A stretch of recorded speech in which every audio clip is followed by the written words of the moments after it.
ഇത് കേൾക്കുമ്പോഴത്തേനും അനുപമ ഞെട്ടിപ്പോകും കേട്ടോ. വെളുക്കാൻ തേച്ചത് പാണ്ടായി എന്നൊരവസ്ഥയായി പോകും ശരിക്കും പറഞ്ഞാൽ അനുപമയ്ക്ക്. അങ്ങനെയൊക്കെ വാശിയോടുകൂടി അഭി പറയും, ഞാൻ വേണേൽ പൈസ ഉണ്ടാക്കി കൊടുക്കും, എനിക്ക് ആരുടെ കയ്യിൽ കൈ നീട്ടേണ്ട ആവശ്യമൊന്നുമില്ല. ഹായ് ഫ്രണ്ട്സ്, എല്ലാവർക്കും അഡ്വക്കേറ്റ് അഞ്ജലിയുടെ ഇന്നത്തെ എപ്പിസോഡിന്റെ റിവ്യൂയിലേക്ക് സ്വാഗതം കേട്ടോ.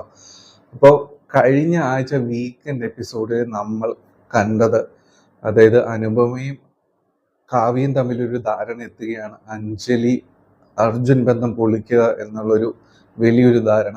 അപ്പം അതിനുശേഷം നമ്മൾ ആ സമയത്ത് നമ്മൾ കാണുന്നത് ഗോവിന്ദന്റെ മോള് കാർത്തിക്കുമായിട്ട് ചെറിയൊരു കള്ളക്കളി അവിടെ നടക്കുന്നുണ്ട്.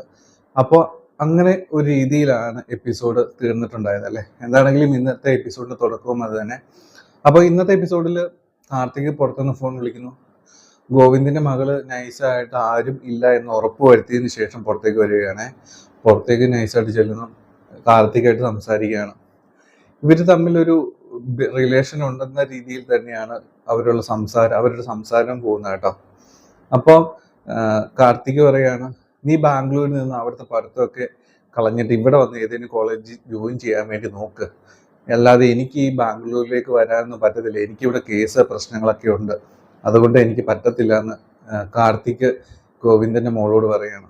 അപ്പോൾ ഗോവിന്ദന്റെ മോള് പറയാണ്, അതൊരിക്കലും നടക്കുമെന്ന് തോന്നുന്നില്ല, അച്ഛനോട് ഞാൻ ഒരു കാര്യം പറഞ്ഞു കഴിഞ്ഞാൽ അച്ഛൻ അതിന് ഓപ്പോസിറ്റ് ചെയ്തിട്ടുള്ളൂ, അത് എന്താണെങ്കിലും നടക്കുക.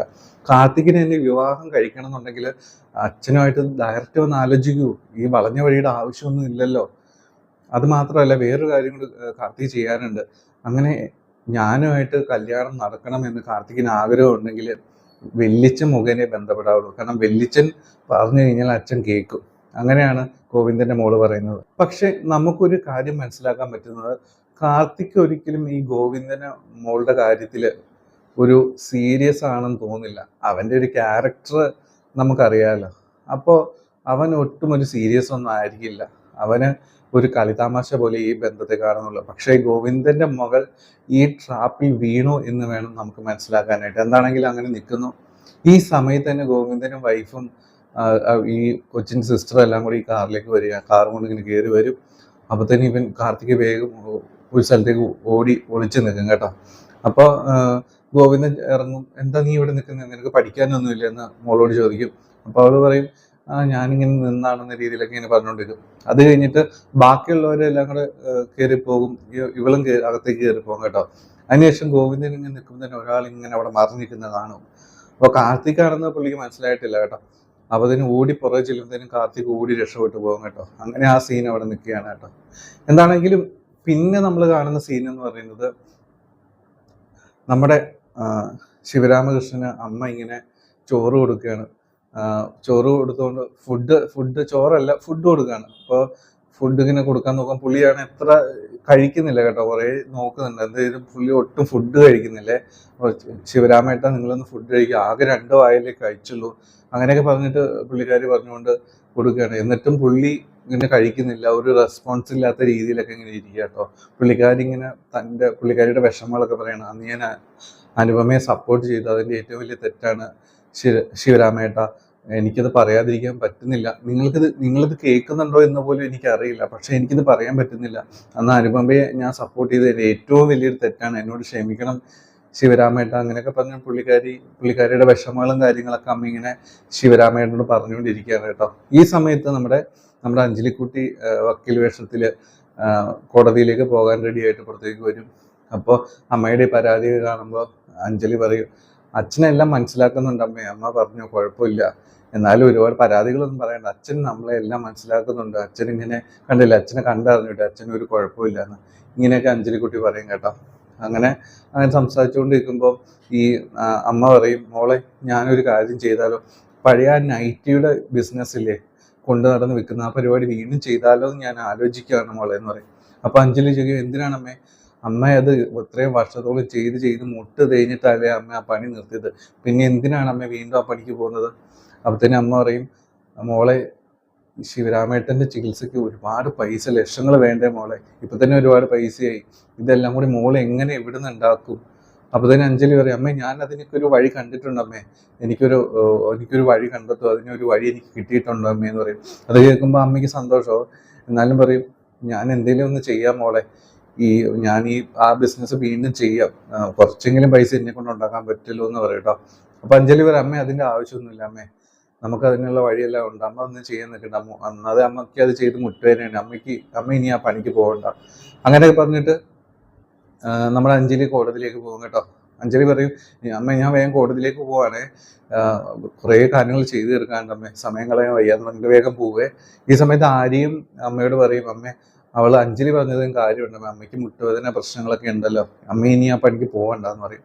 അപ്പോഴത്തേനും അമ്മ പറയും, എന്ത് ചെയ്യാൻ പറ്റും, എൻ്റെ മോള് പാവം കിടന്ന് കഷ്ടപ്പെടുന്ന കണ്ടില്ലേ, അവൾക്ക് ചികിത്സയ്ക്ക് മരുന്ന് മേടിക്കാനുള്ള പൈസയെങ്കിലും എനിക്ക് ഉണ്ടാക്കി കൊടുക്കണമെന്ന് ആഗ്രഹമുണ്ടെന്ന് അങ്ങനെ ആര്യയോട് അമ്മ പറയും കേട്ടോ. അപ്പം അങ്ങനെ സംഭവങ്ങൾ അങ്ങനെയൊക്കെ നടക്കുന്നു കേട്ടോ. അത് കഴിഞ്ഞ് കാണുന്ന സീൻ എന്ന് പറയുന്നത്, നമുക്കറിയാം അമ്മായിക്ക് അടങ്ങിയിരിക്കാൻ പറ്റുമെന്ന് നിങ്ങൾക്ക് തോന്നുന്നുണ്ടോ? അപ്പൊ അമ്മായിക്ക് എന്താണെങ്കിലും അടങ്ങിയിരിക്കാൻ പറ്റത്തില്ല. അപ്പൊ അമ്മായി ഫോൺ വിളിക്കുകയാണ് അനുപമയോട് പറയുക, ഇവിടെ അതായത് ശിവരാമേട്ടന് ഒട്ടും വയ്യ, ഇങ്ങനെ മിണ്ടാതിരിക്കുക, ചികിത്സയ്ക്ക് 12 ലക്ഷം രൂപ വേണമെന്നൊക്കെ പറയുന്നത്, അഞ്ജലി അതിന് നെട്ടോട്ടോടി നടക്കുക. അത് കേൾക്കുന്ന അനുപമയ്ക്ക് ഭയങ്കര സന്തോഷമാണ് കേട്ടോ. ശരിക്കും പറഞ്ഞാല് സ്വന്തം അച്ഛന് ചികിത്സ സുഖമില്ലാന്നും അതിനു വേണ്ടി 12 ലക്ഷം രൂപ ആവശ്യമുണ്ടെന്നും അതിൽ പൈസ ഉണ്ടാക്കാൻ വഴിയില്ലെന്ന് കേൾക്കുമ്പോൾ സങ്കടപ്പെടും എന്ന് നമ്മൾ വിചാരിക്കുന്ന സ്ഥാനത്ത് സത്യം പറഞ്ഞ അനുപമ വളരെയധികം സന്തോഷിക്കുകയാണ് കേട്ടോ. സ്വന്തം അച്ഛനെ ചികിത്സിക്കാൻ പണമില്ലാതെ അവിടെ കിടന്നാലും പുള്ളിക്കാരിക്ക് ഒരു കുഴപ്പമില്ല എന്നുള്ളതാണ്. അപ്പം അമ്മായി പറയും, ഇങ്ങനെ 12 ലക്ഷം രൂപ വേണം, ഒരു വഴിയില്ല, അവളുടെ അടുത്ത് അഞ്ജലിയുടെ അടുത്ത് എന്താ ഉള്ള ഒന്നുമില്ല, അവളിങ്ങനെ നെട്ടോട്ടോ ഓടി നടക്കുക, അവൾക്ക് ഉണ്ടാക്കാൻ പൈസ ഉണ്ടാക്കാനായിട്ട് പറ്റുമോ, ഇങ്ങനെയൊക്കെ അമ്മായി അനുപമയോട് പറയും.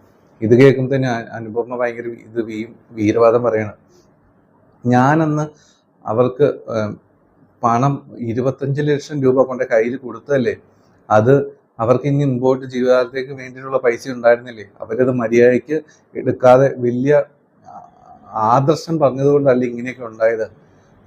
ഞാൻ മര്യാദയ്ക്ക് അവർക്കൊരു വഴി കാണിച്ചു കൊടുത്തത്, ഇനി അവള് പൈസ ഉണ്ടാക്കാൻ നടക്കുന്നത് എനിക്ക് കാണും, ഈ അനുപമയ്ക്ക് കാണും, ചികിത്സ കിട്ടാതെ അച്ഛൻ അവിടെ കിടക്കുന്നതും കാണും എന്ന രീതിയിലൊക്കെ വളരെ ക്രൂരമായ രീതിയിൽ ഈ അനുപമ അമ്മായിയോട് സംസാരിക്കുകയാണ് കേട്ടോ. പക്ഷെ ഇതെല്ലാം ഒരാൾ കണ്ടുകൊണ്ട് അവിടെ നിൽപ്പുണ്ടായിരുന്നു കേട്ടോ. അതാരുമല്ല, അഭിയാണ് കേട്ടോ. അഭി ഇതെല്ലാം കണ്ടു നിൽക്കുകയാണ്. അഭിക്കാണെങ്കിൽ രക്തം ഇങ്ങനെ തിളച്ചു കയറും കേട്ടോ. അനുപമയുടെ ഇത്രയും ക്രൂവലായിട്ടുള്ള ഒരു ആറ്റിറ്റ്യൂഡ് കാണുമ്പോൾ സത്യം പറഞ്ഞാൽ അഭിക്ക് സഹിക്കുന്നില്ല കേട്ടോ. ഇങ്ങനെ അമ്മയായിട്ട് കുറിച്ചെല്ലൊക്കെ പറഞ്ഞുകൊണ്ട് ഇങ്ങനെ ഇതിനെപ്പറ്റി ടോക്കൊക്കെ നടത്തുന്ന ആദ്യം മുതലേ അഭി അവിടെ നിന്ന് കേൾക്കുന്നുണ്ട്. പക്ഷെ ഇത് അനുപമ ശരിക്കും പറഞ്ഞാൽ അറിയുന്നില്ല കേട്ടോ. അപ്പം അങ്ങനെ കാര്യങ്ങളൊക്കെ നടക്കുകയാണ്. അവസാനം അമ്മായി ഫോൺ വെക്കും. അത് ഞാൻ അമ്മായി പറയണം, ഇതൊക്കെ വിളിച്ചു പറഞ്ഞപ്പോൾ എന്തൊരു ആശ്വാസമാണ് എനിക്ക്, ഇനി എന്നോട് പണം ചോദിച്ചാൽ ആരും വരത്തില്ലല്ലോ, ഇങ്ങനെയൊക്കെ പറഞ്ഞുകൊണ്ട് ഭയങ്കര എക്സൈറ്റഡ് ആകുന്ന അമ്മായി കേട്ടോ. അപ്പം ഫോൺ വെച്ച് കഴിഞ്ഞ് അനുപമ തിരിയുമ്പോഴാണ് അഭി നിൽക്കുന്നത് അനുപമ കാണുന്നത് കേട്ടോ. അപ്പത്തേനും അനുപമ ഒന്ന് ഷോക്കായി പോകും കേട്ടോ. അപ്പത്തേനും നമ്മുടെ അഭി ചാടി വീണ് അനുപമയോട് ചോദിക്കുകയാണ്, നീ എത്ര ക്രൂരയാണ്, ഇത്രയും ക്രൂരമായ സ്ത്രീയൊക്കെ ഉണ്ടോ ഈ ലോകത്ത്, സ്വന്തം അച്ഛൻ്റെ ചികിത്സ കിട്ടാതെ അവിടെ കിടന്ന് നരയിക്കുന്ന അത് ഓർത്ത് സന്തോഷിക്കുന്ന മകളോ, ഇങ്ങനെയൊക്കെ പറഞ്ഞ് അഭി കുറേ കാര്യങ്ങൾ ദേഷ്യത്തിൽ അനുപമയോട് പറയുവേ. അപ്പൊ തന്നെ അനുപമ തിരിച്ചു പറയും, നിങ്ങളങ്ങനെ കൂടുതൽ ഇതൊന്നും പറയേണ്ട കാര്യമില്ല, ഇനി നിങ്ങളെങ്ങാനും പൈസ ഉണ്ടാക്കി കൊടുക്കുവോ, നിങ്ങൾ എൻ്റെ അച്ഛന് വേണ്ടിയിട്ടുള്ള 12 ലക്ഷം ഇനി നിങ്ങളെങ്ങാനും ഉണ്ടാക്കി കൊടുക്കുമെന്ന് പറഞ്ഞിട്ട് അനുപമ ഒരു പുച്ഛത്തോടെ ചോദിക്കും കേട്ടോ. അപ്പൊ തന്നെ അഭി പറയും, അതെ ഞാൻ വേണമെങ്കിൽ ഉണ്ടാക്കി കൊടുക്കും, 12 ലക്ഷമല്ല, ഞാൻ വേണമെങ്കിൽ 24 ലക്ഷം രൂപ വേണമെങ്കിൽ ഞാൻ ഉണ്ടാക്കി കൊടുക്കുമെന്ന് പറയും. ഇത് കേൾക്കുമ്പോഴത്തേനും അനുപമ ഞെട്ടിപ്പോകും കേട്ടോ. വെളുക്കാൻ തേച്ചത് പാണ്ടായോ എന്നൊരു അവസ്ഥയായി പോകും ശരിക്കും പറഞ്ഞാൽ അനുപമയ്ക്ക്. അങ്ങനെയൊക്കെ വാശിയോടുകൂടി അഭി പറയും, ഞാൻ വേണേൽ പൈസ ഉണ്ടാക്കി കൊടുക്കും, എനിക്ക് ആരുടെ കയ്യിൽ കൈ നീട്ടേണ്ട ആവശ്യമൊന്നുമില്ല. ഇതിനിടയിൽ അനുപമ പറയുന്നുണ്ട്, പൈസ വേണമെന്നുണ്ടെങ്കിൽ ഞാനും ഒരു 10-15 തന്നേക്കാന്ന്, വളരെ പുച്ഛ രീതിയിലൊക്കെ കേട്ടോ പറയുന്നത്. വേണമെങ്കിൽ നമ്മുടെ രാഘവണ്ണി വക്കീലിനോട് കൂടി വേണേ വാങ്ങിച്ചു തരാം, പുള്ളി ഒരു കാരുണ്യവാനാണെന്നാണ് കേട്ടിട്ടുള്ളതെന്നും അനുഭവം പറയും. ഇതൊക്കെ കേൾക്കുമ്പോൾ ശരിക്കും രക്തം തിളച്ച് നിൽക്കുക കേട്ടോ. അഭി ഞാൻ ഉണ്ടാക്കി കൊടുക്കുക തന്നെ ചെയ്യും, 24 ലക്ഷം 24 ലക്ഷം വേണമെങ്കിൽ ഞാൻ കൊടുക്കും, എൻ്റെ കയ്യിൽ ഞാൻ കഷ്ടപ്പെട്ടുണ്ടാക്കിയ പൈസ ഉണ്ട്, എനിക്ക് ആരുടെ മുമ്പിൽ കഴിഞ്ഞിട്ടേണ്ട ആവശ്യമില്ല എന്ന് വാശിയോടുകൂടി അഭി പറഞ്ഞിട്ട് അങ്ങ് പോകും കേട്ടോ. ഇത് കേൾക്കുമ്പോഴത്തേനും ശരിക്കും ഷോക്കഡായി പോകും അനുപമ ഈ അഭി ഇങ്ങനെ പറഞ്ഞ സ്വപ്നത്തിൽ പോലും വിചാരിച്ചില്ല. അപ്പോൾ ശരിക്കും അഭി കൊടുക്കും എന്ന രീതി തന്നെയാട്ടോ പറഞ്ഞിട്ടുള്ളത്. അപ്പോൾ ഇത് കേൾക്കുന്നതിന് വെളുക്കാൻ തെച്ച പാടായ ഒരു അവസ്ഥയിൽ ഇങ്ങനെ അനുഭവം നിൽക്കും. ഏത് നേരത്തിനാണ് ഇത് പറയാനായിട്ട് പോയത്, ഇങ്ങനെ കേട്ടല്ലോ, ഇനി ഇങ്ങനെങ്ങാനും പൈസ ഉണ്ടാക്കി കൊടുക്കുക എന്ന ടെൻഷനോട് കൂടിയിട്ട് അനുഭവം അവിടെ നിൽക്കും കേട്ടോ. ഇങ്ങനെ ആ ഒരു സീൻ അവിടെ തീരുകയാണ്. എന്താണെങ്കിലും എപ്പിസോഡിന്റെ ഏറ്റവും അവസാനത്തെ സീന് എന്ന് പറയുന്നത് നമ്മുടെ നമ്മുടെ അർജുന് ഒരു വാക്ക് നമ്മുടെ അഞ്ജലിക്കുട്ടിക്ക് കൊടുത്തിട്ടുണ്ട്, പണം ഉണ്ടാക്കി തരാം, നമുക്കൊരു വഴി ഉണ്ടാക്കാം, നമുക്ക് അമ്പാടി സാറായിട്ട് സംസാരിച്ചൊരു വഴി ഉണ്ടാക്കാം, എന്തായാലും താൻ ധൈര്യമായിട്ടിരിക്കുക, പൈസ നമുക്ക് ഉണ്ടാക്കാം എന്നൊരു ഒരു വാക്ക് നമ്മുടെ അഞ്ജലിക്കുട്ടിക്ക് കൊടുത്തിട്ടുണ്ടായിരുന്നു. അപ്പോൾ ആ ഒരു വാക്കിന് പുറത്താണ് സത്യം പറഞ്ഞു കഴിഞ്ഞാൽ അഞ്ജലി ഇപ്പോൾ പോകുന്നത് കേട്ടോ. കാരണം നമ്മുടെ അർജുൻ രാജീവൻ സഹായിക്കും, അമ്പാടി വഴി സഹായിക്കും എന്നൊക്കെ പുള്ളിക്കാരി വിചാരിച്ചിട്ടുണ്ട്. അപ്പോൾ അങ്ങനെ ഒരു ഇതിലാണ് ശരിക്കും പറഞ്ഞാൽ നമ്മുടെ അഞ്ജലിക്കുട്ടി ഉള്ളത്. അപ്പോൾ അർജുനാണെങ്കിൽ അതിന് വേണ്ടിയിട്ട് ചെയ്യാൻ പോകുന്നത് വളരെ കേൾക്കുമ്പോൾ നമുക്ക് വിഷമം തോന്നും കേട്ടോ. അപ്പോൾ അർജുനാണെങ്കിൽ ഫോൺ വിളിച്ചിട്ട് അത് കൃഷിയുടെ പാട്ടത്തിന് എടുത്തേക്കുന്ന ഓണറെ കേട്ടോ വിളിക്കുന്നത്. അപ്പോൾ പുള്ളീനെ വിളിച്ചത്, ചേട്ടാ ഈ തവണ നമ്മുടെ ആ പാട്ടം ഈ വർഷം ക്യാൻസൽ ചെയ്തേക്കാം, അന്ന് ഡെപ്പോസിറ്റ് ചെയ്ത പണം തിരിച്ച് തന്നേക്കാവോ എന്ന് പുള്ളിയോട് ഫോൺ വിളിച്ച് ചോദിക്കും കേട്ടോ. അപ്പോഴത്തേനും പുള്ളി പറയും, അയ്യോ എനിക്ക് പുള്ളിക്ക് അതിലും ബുദ്ധിമുട്ടുള്ള അവസ്ഥയാണ് സത്യം തന്നെ നിൽക്കുന്നത്. പുള്ളിയുടെ വൈഫ് ഹോസ്പിറ്റലിലാണ്, ഡയാലിസിസ്, അങ്ങനെ കുറേ കാര്യങ്ങൾ പുള്ളിക്ക് നടക്കുക. പുള്ളിയുടെ കയ്യിൽ 1 രൂപ പോലും ഇല്ലാതിരിക്കുന്ന സമയം കൂടിയാണ് കേട്ടോ. ഡെപ്പോസിറ്റ് ചെയ്ത പണം ബാങ്കിൽ കിടപ്പുണ്ട്, പക്ഷേ അതെടുത്ത് അർജുന് കൊടുത്തു കഴിഞ്ഞാൽ പുള്ളിക്കാരൻ്റെ കാര്യങ്ങളൊന്നും നടക്കാത്ത ഒരവസ്ഥയിലാട്ടോ ഉള്ളത്. അപ്പോൾ അർജുനോട് പുള്ളി പറയും, ഞാൻ മോനെ അങ്ങോട്ട് വിളിക്കാൻ വേണ്ടി നിൽക്കുകയായിരുന്നു, ഞാൻ ഇതുപോലെ വളരെ പരിതാപകരമായിട്ടുള്ള അവസ്ഥയിലാണല്ലോ മോനെ ഉള്ളതെന്ന് പറയും കേട്ടോ. അപ്പോൾ അത് കേൾക്കുമ്പോൾ അർജുനും വിഷമം തോന്നും കേട്ടോ. കാരണം അർജുനും പൊതുവെ അറിയാലോ, ഒരു സോഫ്റ്റ് കോർണർ എല്ലാവരോടും ഉണ്ട്, പുള്ളിക്ക് പുള്ളിയുടേതായ എത്തിക്സുകളൊക്കെ ഉണ്ട്, എല്ലാ കാര്യങ്ങളും ഉണ്ട്, ഒരു ബന്ധമുണ്ടല്ലോ എല്ലാവരുമായിട്ട്. അപ്പോൾ നമ്മുടെ അർജുൻ പറയും, സാരമില്ല ചേട്ടാ, എന്നൊരു കാര്യം ചെയ്യൂ, ആ ഡെപ്പോസിറ്റ് കിടക്കുന്ന പണമില്ലേ അത് അവിടെ ഇരിക്കട്ടെ, അത് ചേട്ടൻ ചികിത്സക്കൊക്കെ എടുത്ത് ഉപയോഗിച്ചോളൂ, കുഴപ്പമില്ല, എനിക്കിപ്പോൾ വേണ്ട, ഞാൻ വേറെന്തെങ്കിലും വഴി കണ്ടെത്താൻ പറ്റുമോ എന്ന് നോക്കട്ടെ, എന്താണെങ്കിലും ചേട്ടത്തെയും ഞാൻ അന്വേഷിച്ചു എന്ന് പറയണേ കേട്ടോ. അങ്ങനെ പറഞ്ഞ് അർജുൻ ഫോൺ വെക്കും കേട്ടോ. അപ്പോൾ അർജുൻ ആകെ നിരാശനാവും കേട്ടോ. പണം കണ്ടെത്താന്ന് വിചാരിച്ച ഒരു വഴിയായിരുന്നു ഇത്, പക്ഷെ ഇത് അറിഞ്ഞു പോയില്ലോ എന്ന് ഓർത്ത് ശരിക്കും പറഞ്ഞാൽ അർജുൻ നിരാശനായി പോകും കേട്ടോ. അപ്പൊ അങ്ങനെ എന്ത് ഒരു വഴിയാണ് ഉള്ളതെന്നൊക്കെ ഇങ്ങനെ ആലോചിച്ചുകൊണ്ട് നിൽക്കുവാണേ. ഈ സമയത്ത് നമ്മുടെ അമ്പാടി സാറ് വരികയാണ് കേട്ടോ. അമ്പാടി സാറ് വരും. അപ്പൊ അമ്പാടിയോട് പറയും, അമ്പാടിയോട് കാര്യം പറയും, എനിക്കൊരു 12 ലക്ഷം രൂപ വേണം. അപ്പൊ തന്നെ അമ്പാടി ഇത്രയും വലിയ ഹ്യൂജ് എമൗണ്ട് നിന്ന് ഞെട്ടിപ്പോകും കേട്ടോ. 12 ലക്ഷം രൂപയോ, അത് എവിടെ നിന്ന് ഉണ്ടാക്കിയെടുക്കാനാ? അപ്പത്തേനും പറയും, അത് ഉണ്ടാക്കിയെടുത്തേ പറ്റൂ, അമ്പാടി സാർ ഉണ്ടാക്കി തരുമെന്നാണ് ഞാൻ പറഞ്ഞേക്കുന്നത്. അപ്പോൾ അത് അഞ്ജലിയാണെന്ന് മനസ്സിലാവും കേട്ടോ. അഞ്ജലിയോട് ഞാൻ 12 ലക്ഷം രൂപ ഉണ്ടാക്കി തരാമെന്ന് പറഞ്ഞോ, എന്നെ കെട്ടിയിട്ട് അടിച്ചാൽ പോലും കിട്ടത്തില്ല പൈസ എന്നവര്. ഒരു 10 രൂപ പോലും എന്നെ കെട്ടിയിട്ട് അടിച്ചാൽ പോലും കിട്ടാനായിട്ട് പോകുന്നില്ല, പിന്നെ എന്തിനാണ് നീ അങ്ങനെ പറഞ്ഞത്, എവിടെ നിന്നുണ്ടാക്കും നമ്മൾ ഈ പൈസ എന്ന് പറയും കേട്ടോ. അപ്പം അമ്പാടി പറയും, അല്ല നമ്മുടെ അർജുൻ പറയും, എനിക്കറിയില്ല, പക്ഷെ എന്താണെങ്കിലും ഉണ്ടാക്കി കൊടുത്തേ പറ്റുള്ളൂ, ഞാൻ അവളോട് വാക്ക് കൊടുത്തു പോയി എന്നൊക്കെ പറഞ്ഞിട്ട് ഇങ്ങനെ അവരിങ്ങനെ അതിനെപ്പറ്റി പറഞ്ഞുകൊണ്ട് നിൽക്കുന്ന സമയമാണ്. ഈ സമയത്ത് അനുപമ പുറത്തേക്ക് വരും. അനുപമ ഇത് കണ്ടുകൊണ്ട് നിൽക്കാട്ടോ, കേൾക്കുക പുള്ളിക്കാരി. അപ്പോൾ അർജുനും അംബാനി തമ്മിൽ സംസാരിക്കുക, ഇത്രയും വലിയ എമൗണ്ട് നീ എങ്ങനെ ഉണ്ടാക്കി കൊടുക്കും അർജുൻ? അത് മാത്രമല്ല അർജുൻ, ഈ അഞ്ജലിയോടുള്ള നിന്റെ ഇഷ്ടം ഇങ്ങനെ ഈ പണം കൊടുത്ത് വാങ്ങേണ്ടതാണോ? ശരിക്കും പറഞ്ഞു കഴിഞ്ഞാൽ അഞ്ജലി ഒരിക്കലും നിന്റെ ഇഷ്ടം അറിഞ്ഞിട്ടില്ല. അത് മാത്രമല്ല, നീ രാഘവനുണ്ണിയുടെ മകനാണെന്നുള്ള കാര്യം അവൾ അറിഞ്ഞിട്ടില്ല. അത് നീ മറക്കല്ലേ അർജുൻ.